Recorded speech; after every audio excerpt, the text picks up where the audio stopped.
Hey, it's Natalie with the Think Yourself Academy. A lot of people are asking me, how do you do that?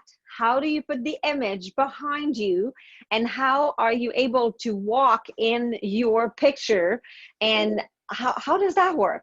So by now, a lot of you have explored the options of Zoom. So first, I will show you how I am using Zoom in order to record the video that I'm doing. Once I'm in Zoom, I choose my video settings. So in order to get the video settings, you go over here and you click on that little setting box there, and that's when your settings are going to appear on your computer. So when you click there, you will get into that video settings box. Well, all the Zoom settings really, and then there's general, there's video, there's audio, and what you'll go into is virtual background settings. So when you get there, you click on virtual background, you will see all the different images that you can choose as virtual background, okay? And these images, you have yourself uploaded them in advance by clicking that little arrow right there. So click that little plus sign, and that's when it allows you to select from your computer any picture you would like to add as your virtual background. So in that case, you're able to choose a whole bunch of different pictures. So let's say that I just would like to be in a plain background, or let's say that I want to be in a picture with my best friend. Let's say that it's Canada Day, or let's say I'm doing a blog about this woman here. Let's say I'm talking about stats for something else.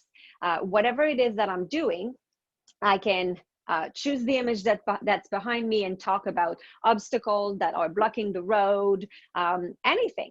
Or when I teach a Zumba class, I can just put my Zumba background. So when I teach virtually, I can just have a great background behind. You could just have an office background. You can choose the image that you want, really. Now, what's behind the scene to make this all work? A lot of computers now, the camera is good enough to be able to recognize the green screen option, and you would not need to have anything behind you in order to make this work. Now, this is a professional studio that's behind me. It's just an image. This is not what my office looks like. I just put this image there, but this is not what my office looks like. It's a lot more makeshift or make do, do it yourself, etc. So I'm going to show you what my office looks like, okay? But before that, I want to show you another way to get into your settings. When you are just simply on Zoom and you are talking with somebody, whether it's your Zoom room or it's somebody else's Zoom room, you all have this bar at the bottom where you see your microphone and you see a camera there. That's when you choose to put your camera on or off. Right beside it, there's a little arrow. Click on that little arrow to choose your virtual background. So when you click on choose virtual background, again, you get into that screen where you can choose the image that you want, and you can choose to upload the image that you want by pressing the plus sign.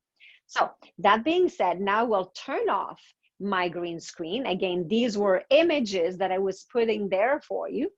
And now I will say none, no images. Now you see what my office looks like. So the first thing that I have in my office on the wall right here, I have a big green drape that's draping the wall, and it's hung there by 5 hooks. So it takes me 3 minutes, 1 minute even. It's really not long. I just hook all my all on the nails that are on the wall, and my green screen is up. I have another one because this green screen, if I just have that, then I have to stay exactly in front of the computer within this space, and I need to make sure that I stay there and I'm not moving. And I like to move around. So that's why I wanted to have more space. So I have another green screen over here on another drape. I used to do a lot of projections. I have one of these projection screen, and I just duct tape my green screen on it, really. So that's all that is. I put my green drape on top. So you see my other green drape at the back. And now I just lift that up. So it allows me, see this extra white section there? So if I put an image right now, okay, then this white section out there is not covered by my green wall, right? So that's why I added this to cover that little extra section out there. So when I lift it, voila, now the whole image is covered. Now what's happening over here? So when you present as a sitting position and you're talking like that, you don't see my hands right now. So I can use my black mouse that's on my desk on my black little mat, right? However, if I'm standing over here and I bring my mouse over here, what's going to happen if I put an image is that it's going to look like the mouse is floating in the air, right? Because you can see black, but you cannot see green. So that's why I purchased this little green mouse. It was not fully green. The sides were actually yellow. So I'll show you, go back here. So the sides of the mouse were actually yellow. So I painted that green because I didn't want you to be able to see two yellow lines. So now if I remove my black mouse from over there and all there is here is my green mouse, you can't even see that it's there. So I can walk around, and when I'm ready to change my slide, I don't have to come back, change my slide, come and talk, change my slide, come and talk, or having to use a clicker or any other device.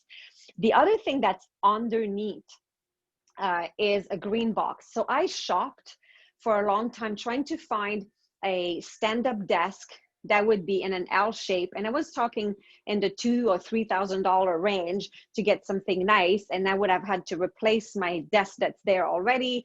I wouldn't know where to store the other one. It's still a really good desk that I have. So I figured out I don't really need a big stand-up desk in an L shape to have my mouse accessible, because one, you'll be able to see my desk, and I don't want that. I want you to just see the image that's behind me when I'm presenting. So what I thought is I will get this green box that I would put on top. And this green box, it's a foldable one, you know, so then I can just put it in the drawer when I'm done. And it's easy. It doesn't take a lot of room, because I don't want to have 15 big pieces of furniture in my office. I don't have room for that when I'm not recording. And I got this little table. Again, it's a foldable table, doesn't take room. I put it in the closet and I painted it green. It was brown and I paid $20 for it. So I painted it green. The paint was 97 cents at the dollar store. And now I've got my mouse on it. I've got somewhere to put it. So whenever I put an image, now nobody sees what's going on over here, and I can walk around and I can do whatever I want. So that is how I've been using this. And if you don't find any green drapes anywhere, because right now a lot of people are buying them or ordering expensive green screen material from the web, what you can do instead is go into a party store and buy a roll of green tablecloth.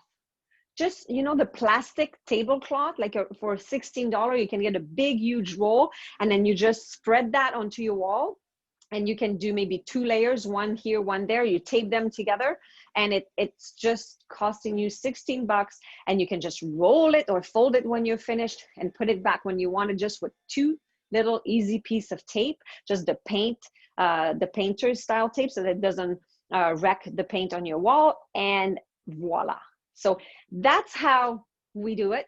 And that's a very easy and inexpensive way to work with a green screen. So then you can choose any kind of background that you want. So you can be in an office, you can go to Starbucks, you can be in a kitchen if you want, you can just do a plain background. So whatever it is that you like, you can choose the background that you want, and you don't have to spend a whole bunch of money in order to get this to work.